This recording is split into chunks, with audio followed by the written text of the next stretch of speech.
નમસ્તે વિદ્યાર્થી મિત્રો, કેમ છો બધા? મજામાં ને? તો વિદ્યાર્થી મિત્રો, આજે ધોરણ 8 વિષય સામાજિક વિજ્ઞાન બીજું સત્ર અને બીજું પ્રકરણ એનું આપણે શરૂ કરવા જઈ રહ્યા છીએ. પ્રકરણ 2 છે, જેમનું નામ છે પર્યાવરણીય પ્રદૂષણ. બરાબર? તો અહીંયા જે આપણું પ્રકરણનું નામ છે એ બે શબ્દનું બનેલું છે. એક તો પર્યાવરણ અને બીજું છે પ્રદૂષણ. તો પર્યાવરણીય પ્રદૂષણ એટલે શું? જો આપણે એમને સમજવું હોય તો પહેલા પર્યાવરણ એટલે શું એ સમજવું અતિ આવશ્યક છે, અને ત્યાર પછી પ્રદૂષણ એટલે શું. જો આ બે શબ્દોનો અર્થ છે આપણને ખ્યાલ આવી જાય તો પર્યાવરણીય પ્રદૂષણ આ ચેપ્ટરને સમજવું એકદમ સરળ છે. બરાબર? ખૂબ નાનું ચેપ્ટર છે અને ખૂબ જ સરસ ચેપ્ટર છે. તમે 2 થી 3 વખત રીડ કરશો તો તરત આસાનીથી યાદ રહી જાય તેવું છે. તો ચાલો જોઈએ પર્યાવરણીય પ્રદૂષણ. તો પહેલો એની અંદર શબ્દ જોઈએ પર્યાવરણ. બાળકો, પર્યાવરણ એટલે શું? તો પર્યાવરણ શબ્દ છે એની સંધિ આપણે છૂટી પાડીએ તો શબ્દ એવો બનશે પરિવત્તા આવરણ. પરિવત્તા આવરણ. જો તમને એમ થાય કે સંધિ અને સામાજિક વિજ્ઞાન વિષયમાં સંધિ હંમેશા માટે આપણે ગુજરાતી અને હિન્દી વિષયમાં ભણતા આવ્યા છીએ, બરાબર? પરંતુ અહીંયા સંધિ છૂટી પાડવાનો મતલબ એ છે, એટલા માટે આપ્યો છે કારણ કે તમને પર્યાવરણ શબ્દનો અર્થ છે ખબર પડે. બરાબર? તો પરી વત્તા આવરણ. પરી એટલે શું થશે? તો આપણી ચો તરફનું અને આવરણ એટલે થશે પડ. તો આપણી ચો તરફનું જે પડ છે એમને આપણે કહીશું પર્યાવરણ. તો આપણી ચો તરફ શું આવે? ચો તરફ એટલે આજુબાજુ, ફરતી સાઈડ. બરાબર? તો આપણી આજુબાજુ શું છે? તો આપણે આજુબાજુ મકાનો, હવા, વૃક્ષ, ઉદ્યોગ, નદી, તળાવ, બરાબર, વગેરે વસ્તુઓ આવેલા છે. આવેલા છે ને? તમારા ઘરથી બહાર નીકળો તો શેરીની અંદર તમે જુઓ, સોસાયટીમાં જુઓ તો આજુબાજુ શું છે? મકાનો છે. કેવા છે? સિંગલ માળના મકાન છે, ડુપ્લેક્સ છે, ટ્રિપ્લેક્સ છે, બહુમાળી બિલ્ડિંગો છે. બરાબર? ત્યાર પછી હવા. આપણને એમ થાય કે આપણી આજુબાજુ હવા રહેલી છે. હા, રહેલી છે, જેને આપણે વાયુઓ તરીકે ઓળખીએ છીએ. હવા છે એ જોઈ શકાતી નથી. બરાબર? હવા છે એ જોઈ શકાતી નથી, ફક્ત અને ફક્ત તેનો અનુભવ કરી શકાય છે કે આજુબાજુ હવા છે. તો કેવી રીતે એનો અનુભવ? કેવી રીતે? શું તમને એ સ્પર્શ કરે છે? તો કે હા, ઠંડુ વાતાવરણ હોય, ઠંડો ઠંડો પવન આવતો હોય તો તરત આપણે એમ કહીએ કે આજે ખૂબ સરસ ઠંડો પવન આવે છે, ખૂબ સરસ ઠંડી હવા આવે છે. બરાબર? તો એ રીતે આપણે એનો એક અનુભવ કરી શકીએ છીએ. બીજું કે હું અહીંયા જે કંઈ પણ બોલું છું એ અહીંયા મોબાઈલમાં રેકોર્ડ થાય છે. બરાબર? પછી મારો અવાજ છે એની અંદર રેકોર્ડ થઈ ગયો, અહીંયા જેટલું બોલી એટલું બધું એની અંદર રેકોર્ડ થઈ ગયું. તો મારી અને મોબાઈલની વચ્ચે હવા રહેલી છે. જે હું અહીંથી બોલું છું એક તરંગો મારફત એની અંદર છે કેચઅપ થાય છે. આ થઈ આપણે ઓનલાઈન એજ્યુકેશનની વાત. બરાબર? પરંતુ માની લો કે ઓફલાઈન એજ્યુકેશન છે, શાળા રેગ્યુલર શરૂ છે, તો વર્ગખંડની અંદર પણ તમે બેઠા છો, પાટલી પર બેઠા હો, હું જે અહીંયા ઊભા રહીને ભણાવતી હોઉં, તો હું જે કંઈ બોલું છું એ મારો અવાજ, મારા શબ્દ છે તમારા સુધી પહોંચે છે. એનું કારણ તો કે આપણી વચ્ચે હવાનું પાતળું સ્તર રહેલું છે. જે તરંગો રહેલા છે એના લીધેથી અહીંયાથી મારા બોલાયેલા શબ્દ છે હવામાં ફેંકાય છે અને તરંગો મારફતે તમારા સુધી પહોંચે છે. તમે બોલેલા શબ્દ મારા સુધી પહોંચે છે, અન્ય વિદ્યાર્થીઓ ક્લાસરૂમમાં બેઠા છે એમના સુધી પહોંચે છે. તો એ બતાવે છે કે હવા રહેલી છે. પછી આપણે શ્વાસોશ્વાસની પ્રક્રિયા કરીએ છીએ. શ્વાસ લઈએ છીએ, શ્વાસ છોડીએ છીએ, લઈએ છીએ, છોડીએ છીએ. તો આપણે ઓક્સિજન વાયુ ગ્રહણ કરીએ છીએ, કાર્બન ડાયોક્સાઇડ વાયુ છે બહાર કાઢીએ છીએ. તો આપણું જીવન છે જીવંત છે, આપણે જીવીએ છીએ એ પણ એક આ હવાનું જ કારણ છે. કે જો હવા ન હોય તો આપણે હવા મતલબ કે એની હવા છે એ બધા વાયુઓનું આવરણ છે. બરાબર? તો આપણો જે પ્રાણવાયુ છે, ઓક્સિજન વાયુ ન હોય કે એ હવાની અંદર, તો આપણે જીવી ના શકીએ. બરાબર? તો હવા છે નરી આંખે કે આપણે એને જોઈ શકતા નથી, પરંતુ ફક્ત એનો અનુભવ કરી શકીએ છીએ. અને હવા છે એ આપણે જોવા મળે છે. પછી વૃક્ષ.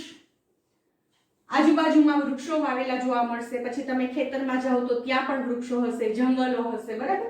પછી ઉદ્યોગ, આજે મનુષ્યએ પોતાનો જે વિકાસ કર્યો છે, જેની અંદર પોતાની સુખ સુવિધા માટે નવા નવા ઉદ્યોગો છે સ્થાપ્યા છે, તો એ પણ આપણે જોઈ શકીએ છીએ, કારખાના ને એ બધું. પછી નદી છે, તળાવ છે, તો વગેરે આપણી આજુબાજુ રહેલું છે. તો આને શું કહીશું? આપણું આજુબાજુનું પડ અથવા તો વાતાવરણ. તો પર્યાવરણ એટલે શું એ તમને ખ્યાલ આવી ગયો. પછી હવે આપણે જોવાનું છે પ્રદૂષણ.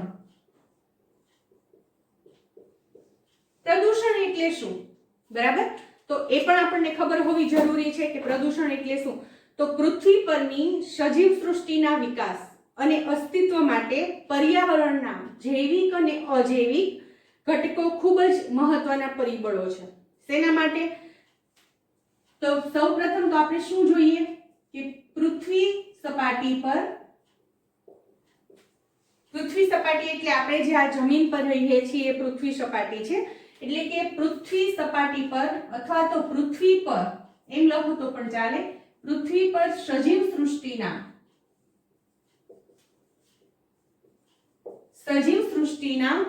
વિકાસ અને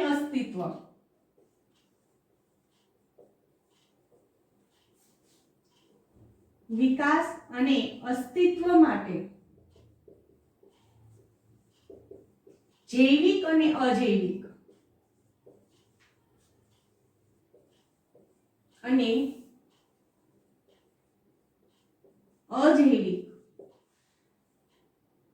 ઘટકો છે ખૂબ જ મહત્વના છે.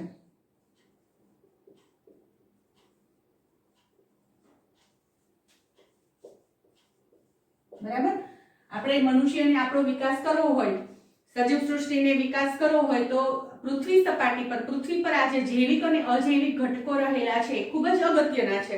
આપણા વિકાસમાં એ અગત્યનો ભાગ ભજવે છે. આ ઘટકોની અંદર હવે શું કીધું છે? આ ઘટકોમાં અનિચ્છનીય ફેરફાર કેવો ફેરફાર કીધો છે? તો કે અનિચ્છનીય ફેરફાર, જે ફેરફારને આપણે ઈચ્છતા ન હોય છતાં પણ એની અંદર ફેરફાર થાય તો તેને પર્યાવરણનું પ્રદૂષણ કહેવાય. પર્યાવરણનું પ્રદૂષણ કહેવાય. જો પૃથ્વી પર એટલે કે આ જમીન પર આપણે બધા રહીએ છીએ, સજીવની અંદર કોનો સમાવેશ થાય? તો તમે નાના હતા ત્યારે જ સજીવ અને નિર્જીવ એ બંને વચ્ચેનો તફાવત જોઈ ગયા છો, બરાબર? કે સજીવ કોને કહેવાય, નિર્જીવ કોને કહેવાય. ફરી એક વખત આપણે જોઈ લઈએ કે સજીવ કોને કહેવાય, નિર્જીવ કોને કહેવાય. બરાબર, સજીવ અને નિર્જીવ આ તફાવત છે ભણવામાં આવતો. સજીવ તો કે હલનચલન કરી શકે છે, શ્વાસોશ્વાસ લે છે, એમનો વૃદ્ધિ થાય છે, એમનો વિકાસ થાય છે, તો એમને આપણે સજીવ કહીશું. જ્યારે નિર્જીવની અંદર હલનચલન શક્ય નથી, એનો વૃદ્ધિ અને વિકાસ થતો નથી. બરાબર, તો આવું જે છે એને આપણે નિર્જીવ કહીશું. દાખલા તરીકે આપણો આ વ્હાઇટ બોર્ડ પોતાની રીતે મૂવમેન્ટ કરી શકે છે? નથી કરતો. હા, હલનચલન થાય. કેવી રીતે? અહીંથી આ ખસેડી, આ હોલ પરથી, આ દિવાલ પરથી ખસેડી હું સામેની દિવાલ પર લગાવી દઉં, બરાબર, પણ એ પોતાની રીતે હલનચલન કરી શકતો નથી, મતલબ કે નિર્જીવ વસ્તુ છે. એવી જ રીતે ચેર છે, ટેબલ છે, આ સિવાય બીજી કોઈ વસ્તુઓ છે, તો એ બધું નિર્જીવ છે. સજીવ તો કે આપણે મનુષ્ય, વૃક્ષ, પ્રાણીઓ, આ બધા શું છે? સજીવ છે. શું કામ? કારણ કે તે શ્વાસોશ્વાસની ક્રિયા કરે છે, હલનચલન કરી શકે છે, એમની વૃદ્ધિ થાય છે, વિકાસ થાય છે. તો હા, પ્રશ્ન હવે એ થાય કે વૃક્ષો છે એ તો મૂવમેન્ટ નથી કરતા, હલનચલન નથી કરતા, પણ હા એ વૃદ્ધિ એ પામે છે. એમનો જે નાનપણમાં આપણે એક બીજ આપણે વાવ્યું હોય તો એ બીજ અંકુરિત થાય છે, એમાંથી નાનો છોડ થાય, પછી થોડુંક મોટું વૃક્ષ બને, ખૂબ મોટું વિશાળ વૃક્ષ બને. બરાબર, તો એમની વૃદ્ધિ થાય છે. પછી શ્વાસોશ્વાસની ક્રિયા પણ કરે છે. જેમ આપણે ઓક્સિજન વાયુ લઈએ છીએ, કાર્બન ડાયોક્સાઇડ વાયુ બહાર કાઢીએ છીએ, તો આપણે ઉચ્છ્વાસમાં કાઢેલો જે કાર્બન ડાયોક્સાઇડ વાયુ છે એ શ્વસનમાં પોતાના શ્વાસમાં વૃક્ષો છે લે છે. એમનો પ્રાણવાયુ, વૃક્ષોનો પ્રાણવાયુ કાર્બન ડાયોક્સાઇડ વાયુ છે અને ઉચ્છ્વાસમાં આપણને ઓક્સિજન વાયુ આપે છે. બરાબર, માટે એ સજીવ છે. તો અહીંયા શું કીધું છે, પૃથ્વી પર સજીવ સૃષ્ટિનો જે વિકાસ કોને કહીએ આપણે?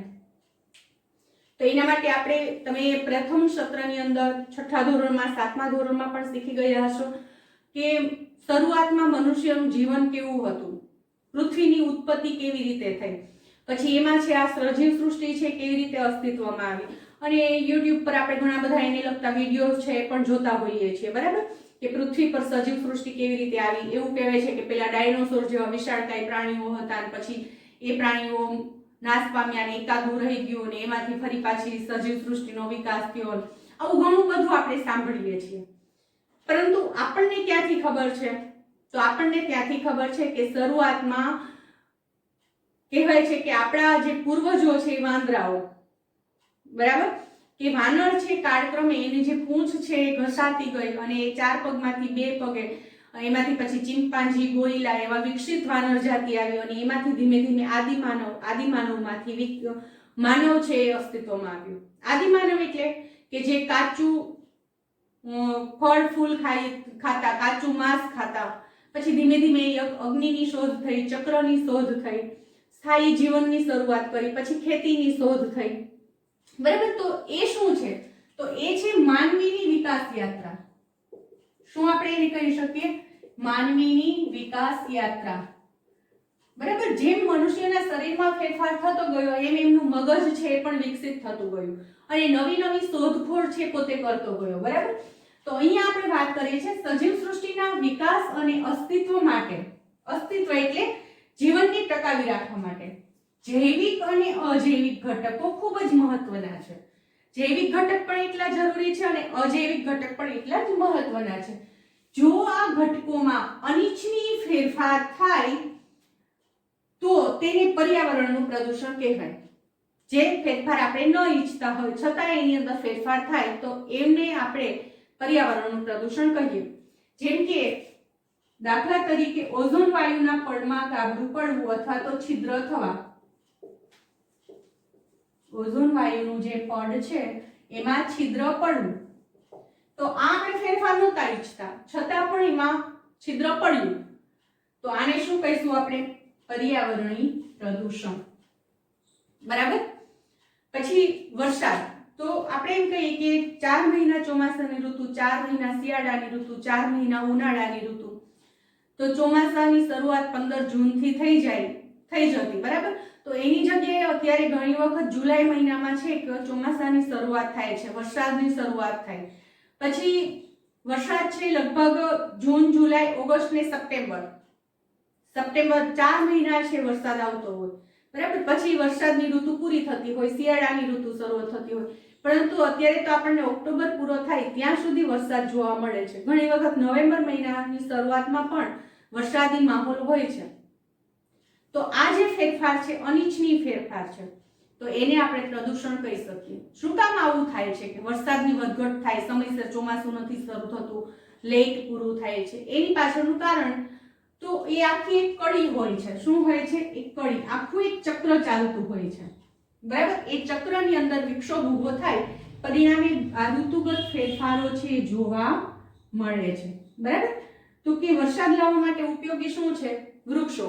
એ વૃક્ષોનું આપણે શું કરીએ છીએ? આપણા વિકાસ માટે છેદન કરીએ છીએ, વધુ ને વધુ વૃક્ષો કાપતા ગયા છીએ. બરાબર, પરિણામે ઓક્સિજન વાયુનું પ્રમાણ ઘટ્યું છે, પછી કારખાનાઓ સ્થાપ્યા છે, પરિણામે એનું ધુમાડા નીકળે છે, કેમિકલ યુક્ત પાણી નીકળે છે, આ બધું વાતાવરણમાં જાય છે.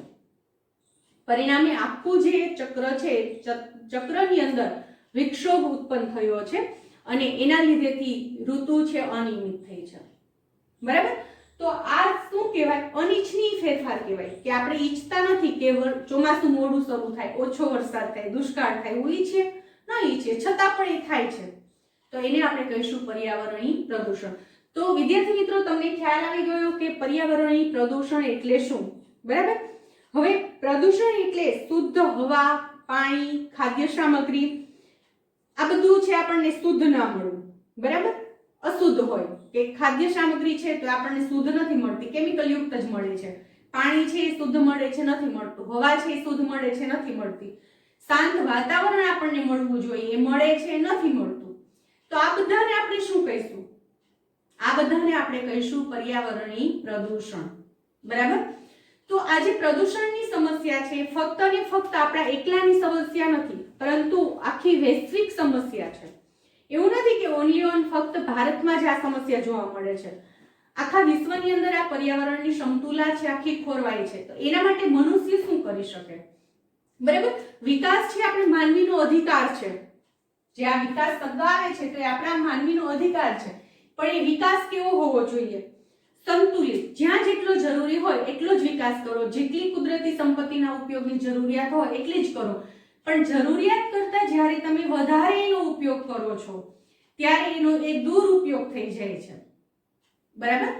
તો વિકાસ એ આપણો અધિકાર છે, પરંતુ એનો દુરુપયોગ છે થવો જોઈએ નહીં. બરાબર? હવે ઔદ્યોગિક ક્રાંતિની શરૂઆત થાય છે ક્યારથી? તો કે ભારત દેશની અંદર અંગ્રેજો આવે છે, પછી એ લોકો ભારતમાંથી રો મટીરિયલ્સ છે પોતાના દેશમાં લઈ જાય છે, ત્યાં કારખાનાઓ સ્થાપે છે અને તૈયાર માલ છે ફરી પાછું આપણા દેશની અંદર વેચે છે. આ બધું આપણે સાંભળ્યું. તો આપણે એવું નહીં કહીએ કે ઔદ્યોગિક ક્રાંતિની શરૂઆત ભારતની અંદર થઈ, પણ ક્યાં થઈ? તો એ આવશે યુરોપમાં. ઔદ્યોગિક ક્રાંતિની શરૂઆત થાય છે યુરોપમાં. બરાબર? તો આ ઔદ્યોગિક ક્રાંતિની જે શરૂઆત છે એ પર્યાવરણીય પ્રદૂષણ માટે ખૂબ જ હાનિકારક છે. કારણ કે મનુષ્ય એટલો સ્વભાવે લાલચી છે કે પોતાના સ્વાર્થ માટે વધુ ને વધુ પોતાની અપેક્ષાઓ છે પૂર્ણ કરવા માટે પર્યાવરણને વધુ ને વધુ ખલેલ પહોંચાડતો ગયો, અને પરિણામે એમાંથી આ પર્યાવરણીય જે આપણે પ્રદૂષણ કહીએ છીએ એ પ્રદૂષણે જન્મ લીધો. બરાબર? અને ઔદ્યોગિક ક્રાંતિ થતા આ જે યંત્ર વિજ્ઞાન છે એ અસ્તિત્વમાં આવ્યું. નવા નવા ઔદ્યોગિક સાધનો છે શોધાવા લાગ્યા, નવા નવા કારખાનાઓ છે એ સ્થપાવા લાગ્યા. પરિણામે માનવ જીવનની અંદર અમૂલ્ય પરિવર્તન આવે છે. બરાબર? કે જે મનુષ્ય આપણે શરૂઆતમાં કહીએ કે આદિમાનવ, તો એ કાચું માંસ, ફળ, ફૂલ એ ખાતો, ધીમે ધીમે પકવતો થયો, પછી એ પોતે વસ્ત્ર તરીકે છે મોટા મોટા વૃક્ષોની છાલ, મોટા વૃક્ષોના પાંદડા છે એ વીટતો, પછી ધીમે ધીમે કાપડની શરૂઆત થઈ. તો એ કાપડ બન્યું ક્યાંથી?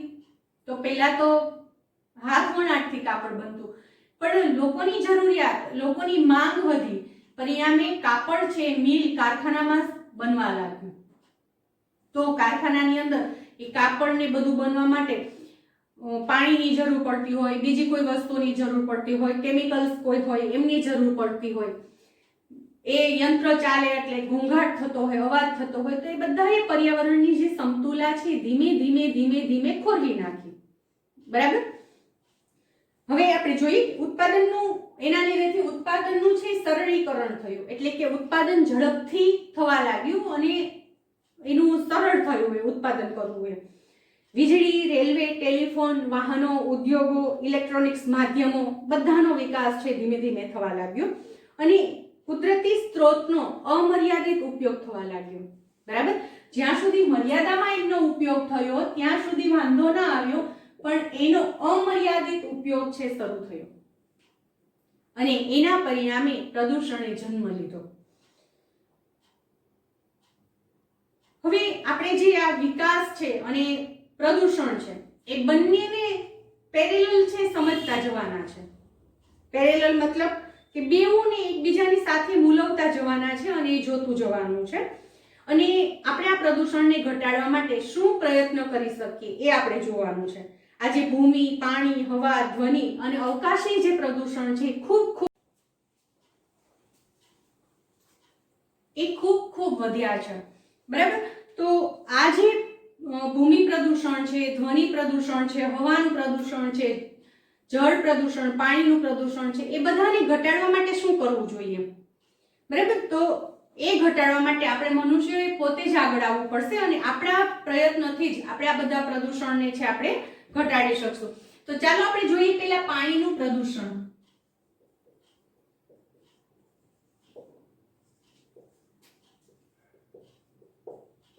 પાણીનું પ્રદૂષણ કેવી રીતે ફેલાય છે? તો કે ઉદ્યોગો. ઉદ્યોગો જ્યારે સ્થપાય છે ત્યારે એની અંદર પાણીની જરૂરિયાત પડતી હોય છે. આ જ ઉદ્યોગો છે પોતાના કારખાનાનું કેમિકલ યુક્ત પાણી છે નદી નાળાની અંદર ઠાલવતા હોય છે, બરાબર. અને એ કેમિકલ યુક્ત પાણીને લીધે પાણીનું પ્રદૂષણ છે ફેલાતું હોય છે. હવે આ જે કેમિકલ યુક્ત પાણી છે એ પાણીને પ્રદૂષિત કરે છે. કેવી રીતે? ચાલો જોઈએ આપણે કે નદી છે તો એ આવી રીતે પર્વતીય પ્રદેશમાંથી લગભગ નીકળતી હોય છે. લગભગ નદીનું ઉદ્ભવ સ્થાન તમે જુઓ તે પર્વતીય વિસ્તાર છે, ડુંગરાળ વિસ્તારમાંથી નીકળતી હોય છે. તો એનો પ્રવાહ જ્યારે નીકળે છે ત્યારે ધીમે ધીમે કરીને ત્યાંથી સપાટ મેદાનમાં આગળ વધે છે. તો અહીંયા એની તળેટીમાં જ્યારે પહોંચે છે ત્યારે પાણી એકદમ ચોખ્ખું હોય છે, પીવાલાયક પાણી હોય છે. પણ ધીમે ધીમે આ જ પ્રવાહ છે આગળ વધે છે તો ત્યાં મનુષ્યના રહેઠાણ છે જોવા મળે છે, બરાબર. સિંગલ માળના મકાન, બહુમાળી મકાન, ત્યાંથી આગળ વધો તો મોટા મોટા કારખાનાઓ એમાં સ્થપાયા હોય.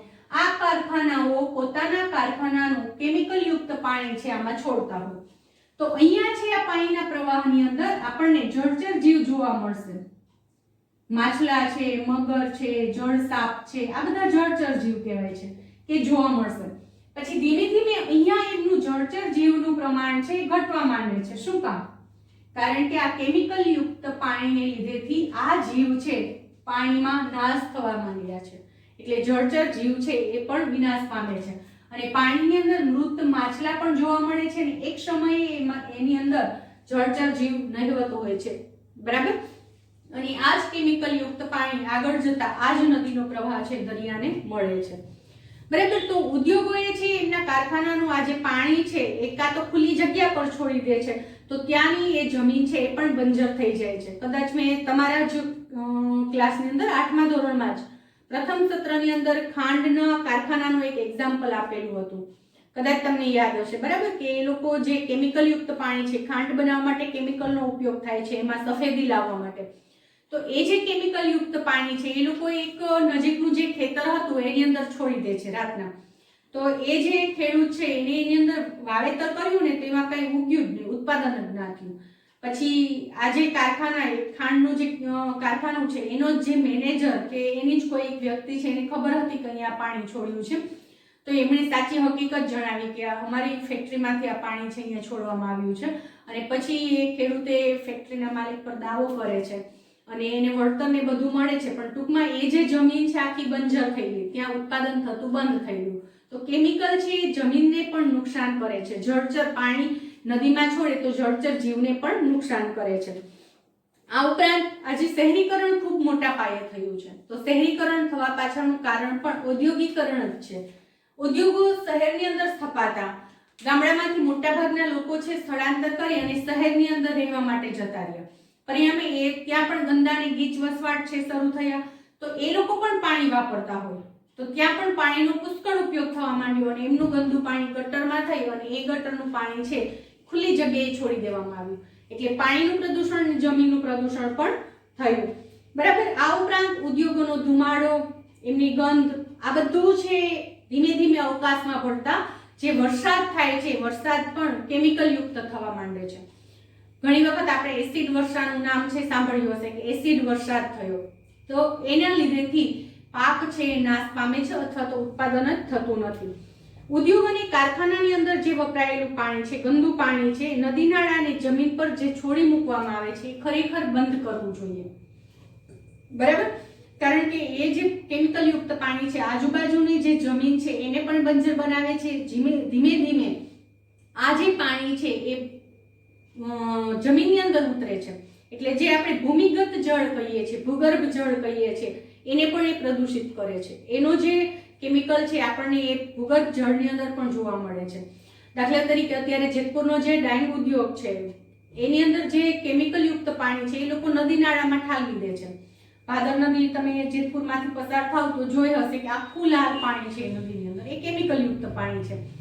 તો એ જે પાણી છે કેમિકલ યુક્ત પાણી ધીમે ધીમે આજુબાજુની જમીનમાં નીચે તળમાં બેસતું ગયું. તો આજુબાજુના જમીનમાં જ્યારે કૂવો ખોદવામાં આવે કે બોર કરવામાં આવે તો રતાશયુક્ત પાણી છે નીકળે છે પાછું, બરાબર. અને એ પાણી છે કેમિકલ યુક્ત હોય છે જે માટીને બંજર બનાવે છે. એ પાણી છે કેમિકલ યુક્ત પાણી જમીનમાં પાવામાં આવે તેમાં ઉત્પાદન જ થતું નથી. આ ઉપરાંત જળ પ્રદૂષણથી કોલેરા, ઝાડા ઉલટી, કમળો વગેરે જેવા પાણીજન્ય રોગો છે એ પણ ફેલાય છે. અને કદાચ એટલે જ આજે આપણે બધાને મુસાફરી કરવા માટે ક્યાંય બહાર જવું હોય, શાળા કોલેજે જવું હોય કે પછી કોઈ કંપનીમાં નોકરી કરવા માટે જતા હોય તો પોતાના પાણીની બોટલ સાથે રાખે છે, સાથે રાખતા થયા છે. શું કામ? કારણ કે બહાર જે પાણી છે ગંદુ પાણી મળે છે, પીવાલાયક હોતું નથી એટલા માટેથી. અને આ જ પાણી, કેમિકલયુક્ત પાણી જમીનને પાકને પીવડાવવામાં આવતું હોવાથી જે આપણે ઉત્પાદન થાય છે એ પણ પ્રદૂષિત જ હોય છે પહેલેથી જ, બરાબર. અને આ પાણીનું જે પ્રદૂષણ છે ઘટાડવા માટે દરેક વર્ગની વ્યક્તિ, રાજકારણી, ખેડૂત, ઉદ્યોગપતિ, શિક્ષિત વ્યક્તિ, કારીગર, કર્મચારી બધા વ્યક્તિએ સાથે મળીને જ એમાં સહયોગ આપવો પડશે. તો જ આપણે આ પાણીના પ્રદૂષણની જે સમસ્યા છે હલ કરી શકીએ. કારણ કે આ સમસ્યા સર્જવા માટે આપણે બધા એની અંદર ભાગ આપ્યો છે. એ પછી કોઈ ઉદ્યોગપતિ હોય, ખેડૂત હોય કે પછી કોઈ શિક્ષિત વ્યક્તિ હોય કે કોઈ કારખાનામાં કામ કરતો વ્યક્તિ હોય, બધા એના માટે જવાબદાર છે. એટલે બધાએ સાથે મળીને ફરી પાછું પ્રદૂષણ ઘટાડવા માટે આપણે સાથ સહકારથી કામ છે કરવું જોઈએ. અને પાણીનો આપણે વિવેકપૂર્ણ ઉપયોગ છે કરવો જોઈએ, બરાબર. તો પાણીનું જે પ્રદૂષણ છે કેવી રીતે ફેલાય છે, એનાથી આપણને શું નુકસાન થાય છે એ આપણે આજે ચર્ચા કરી. નેક્સ્ટ લેક્ચરની અંદર આપણે હવાના પ્રદૂષણ વિશે વાત કરીશું, બરાબર. Thank you.